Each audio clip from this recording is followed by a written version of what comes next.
Hello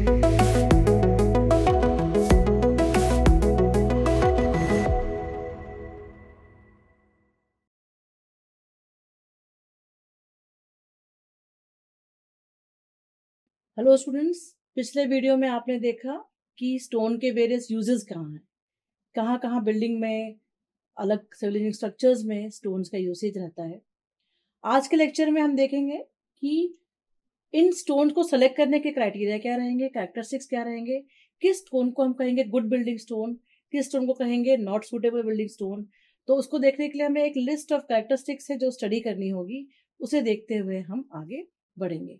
तो जैसे कि एक एग्जाम्पल देना चाहूंगी कि जैसे हमारे हाथ में अलग अलग साइज के फिंगर्स हैं, तो सब फिंगर का यूज अलग अलग है, कोई फिंगर यूजलेस नहीं है, हर फिंगर का डेफिनेट यूज है। तो ऐसे ही स्टोन में हर स्टोन का डेफिनेट यूज है, बस जहाँ यूज करने वाले हैं वहां पे सर्टेन लिस्ट ऑफ कैरेक्टरिस्टिक्स है, वो फुलफिल कर रहा है तो हम उसको यूज करेंगे, अदरवाइज यूज नहीं करेंगे। तो यहाँ पर गुड बिल्डिंग स्टोन या बैड बिल्डिंग स्टोन से हमारा मतलब केवल यही है कि सुटेबिलिटी इज गुड और सुटेबिलिटी इज बैड। तो ऐसा ही पहली कैरेक्टरिस्टिक है उसमें कि उसका अपीयरेंस और कलर।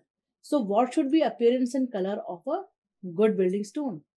अब देखिए, if you are using that stone for face work, किसी बिल्डिंग के फेस वर्क के लिए यूज कर रहे हैं, तो आप देखेंगे कि कलर उसका लाइटर शेड होना चाहिए।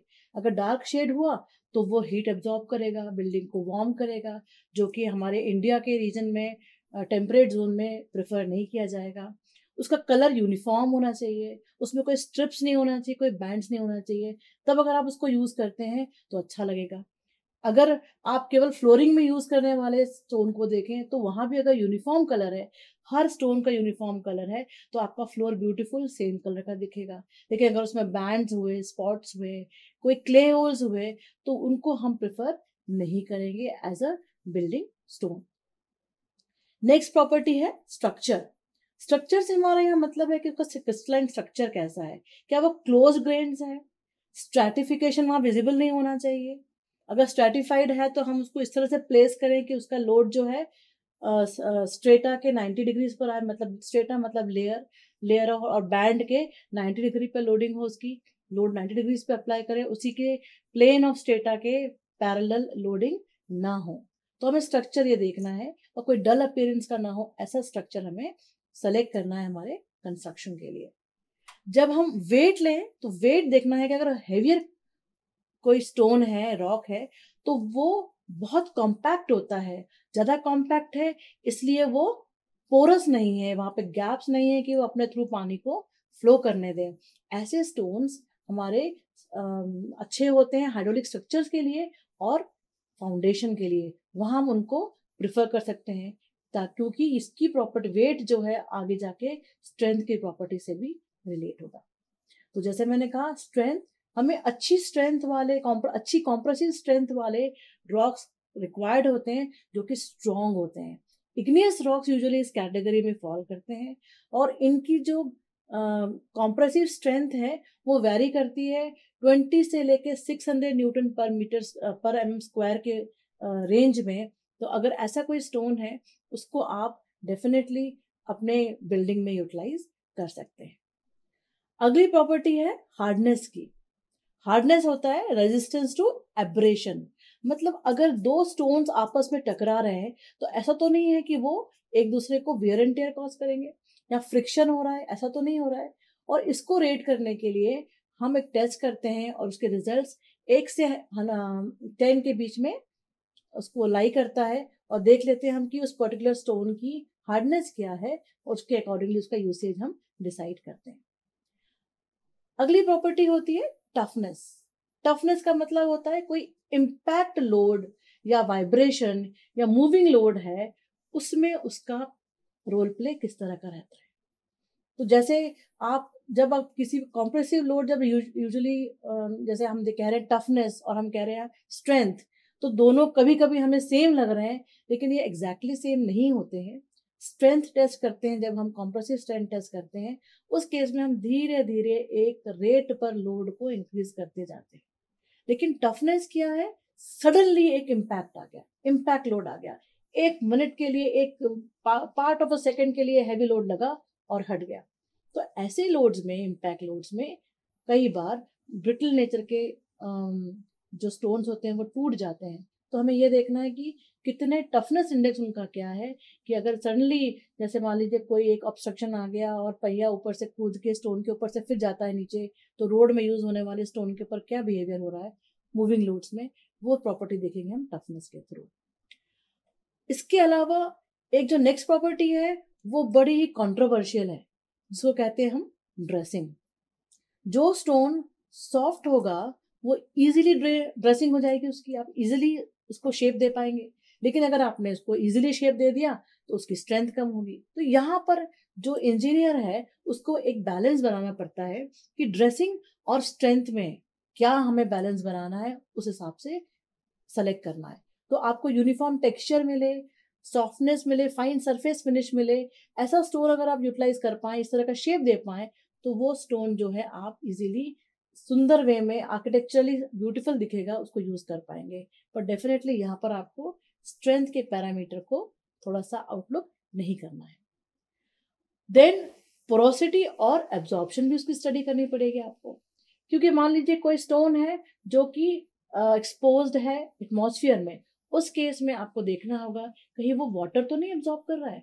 जो भी बिल्डिंग मटेरियल वाटर एब्जॉर्ब करेगा, अगर उसमें पोरोसिटी होगा, उसमें पोर्स होंगे जो कि वाटर को एब्जॉर्ब करने में हेल्प करेंगे और वाटर का एक रास्ता बनाएंगे कि वो एक फ्रंट फेस से इनर फेस में वाटर फ्लो करके चले जाए, पोरस रहे, उसके थ्रू पानी फ्लो कर जाए। अगर ऐसा है कि वो स्टोन पोरस है, वाटर एब्जॉर्ब कर रहा है, तो उसकी जो है लाइफ कम रहेगी, वो बहुत जल्दी डिस्टॉर्ट हो जाएगा, वेदर हो जाएगा। तो इसलिए हमें ये भी देखना है सो पोरोसिटी लेवल, वाटर एब्जॉर्प्शन उसका लोअर रहे। किसी भी स्टोन को यूज करने के पहले आपको उसकी सीजनिंग करनी पड़ती है। सीजनिंग से हमारा मतलब है कि जब भी आप क्वेरी से स्टोन को निकाल रहे हैं, तो जब स्टोन को कट करते हैं या निकालते हैं, उस समय उसमें लॉट ऑफ हीट निकलती है। तो ऐसे कंडीशन में आपने देखा होगा कई जगहों पे जब स्टोन की कटिंग करते हैं टाइल्स के लिए या किसी फॉर्म के लिए, तो साथ में एक पानी की धार को साथ में यूज करते हैं, जो वहां पर जो भी फ्रिक्शन के कारण जो भी हीट प्रोड्यूस हो रही है स्टोन में और कटिंग ब्लेड में, उसको जो है हीट का सेपरेशन वहां से करते, हीट को वहां से रिमूव करती जाती है। तो ऐसे ही होता है कि जब हम स्टोन को कट करते हैं या कोई शेप देते हैं, तो उस कट करने के लिए हम वाटर का यूज करते हैं, ताकि उसमें से हम कटिंग इजीली कर पाए। अब ये जो वाटर है जो हमने यूज किया है, इवेंचुअली ये स्टोन के साथ रह जाता है, कुछ ना कुछ अमाउंट उसमें एब्जॉर्ब रह जाता है। तो हम ऐसे स्टोन्स को 6 से 12 महीनों के लिए रख देते हैं खुले में, ताकि उसमें जो भी एक्स्ट्रा क्वेरी सैप है वो इवोपरेट हो जाए और हमें एक बेटर स्टोन जो है without water, without absorb water मिल जाए। तो हमें सीजनड स्टोन को यूज करना पड़ेगा। फिर नेक्स्ट है वेदरिंग। तो कई बार हमने देखा है कि स्टोन्स वेदर कर जाते हैं और उसमें क्रैक्स फॉर्म हो जाते हैं। जैसे कहीं जो स्टोन यूज हो रहा है, मान लीजिए आप राजस्थान में यूज कर रहे हैं स्टोन, दिन में तो बहुत गर्म रहेगा और नाइट में टेम्परेचर फॉल हो जाएगा। तो जब ऐसी कंडीशन होती है तो हो सकता है कि वहां पर वेदरिंग हो जाए स्टोन में, या समटाइम्स हो सकता है कि एसिड रेन हो रहा है। एसिड रेन होगा तो वो स्टोन को एसिड अटैक से बचा नहीं पाएगा और अगेन उसमें वेदरिंग हो जाएगी। तो आपको ऐसा स्टोन यूज करना है, अगर आप कोई स्टोन को खुले में यूज कर रहे हैं, एटमॉस्फेयर को एक्सपोज कर रहे हैं, तो वो वेदर ना हो, ऐसा स्टोन आपको सेलेक्ट करना है। एक और इम्पोर्टेंट प्रॉपर्टी है कि जो भी आप स्टोन यूज करें वो रेजिस्टेंट टू फायर होना चाहिए। अगर मान लीजिए कभी फायर लगी तो वो ऐसा ना हो कि वो स्टोन भी साथ में जल जाए। तो हम क्या देखते हैं ऐसे में कि जो भी स्टोन है, रॉक है, वो free from calcium calcium carbonate होना चाहिए या ऑक्साइड्स ऑफ आयरन से फ्री होना चाहिए। जैसे कि अगर आप देखेंगे कि अगर कैल्शियम कार्बोनेट या ऑक्साइड्स ऑफ आयरन अगर रहे हैं, तो वो जो है उनके high thermal coefficient of thermal expansion high होता है, और हाई होने से वो बहुत एक्सपैंड करते हैं। जब एक्सपैंड करेंगे और फिर रिड्यूस करेंगे तो इस बीच में वो स्टोन को क्रैक कर देंगे, ब्रेक कर देंगे। तो इसलिए हमें ये ध्यान रखना है कि अगर हाई टेम्परेचर्स को अगर स्टोन एक्सपोज होने वाले हैं, तो वहां पर हम ऐसे स्टोन को यूज ना करें जिसमें कि कैल्शियम कार्बोनेट और ऑक्साइड्स ऑफ आयरन हो। जैसे एक एग्जांपल दूंगी यहाँ पर मैं कि इग्नियस रॉक्स जो हैं वो बहुत डिसइंटीग्रेशन दिखाते हैं अगर उसमें क्वार्ट्ज हो तो, क्योंकि क्वार्ट्ज जो है स्मॉल पीसेस में होते हैं और जैसे ही वो टेम्परेचर करीब 550-600 के बीच में पहुंचता है तो वो अपना शेप चेंज कर लेते हैं। लेकिन लाइमस्टोन जो है उसको देखेंगे आप तो वो हाई स्टोन्स तक, हाई टेम्परेचर्स तक 800 डिग्री सेल्सियस तक वो डिसइंटीग्रेट नहीं होता है। तो हम जहाँ पर हाई टेम्परेचर्स को एक्सपोज होने वाली जगह है वहाँ पर हम लाइमस्टोन का यूसेज कर सकते हैं। तो इसके नेक्स्ट जो है प्रॉपर्टी हम स्टडी करेंगे वो है ड्यूरेबिलिटी। तो कॉम्पैक्ट, होमोजीनियस और लेस ऑब्जॉर्प्टिव टाइप के जो स्टोन्स होते हैं वो ज़्यादा ड्यूरेबल होते हैं और उनकी लॉन्ग लाइफ होती है। Last but not the least important property है कॉस्ट, कि उस स्टोन की कॉस्ट कितनी है।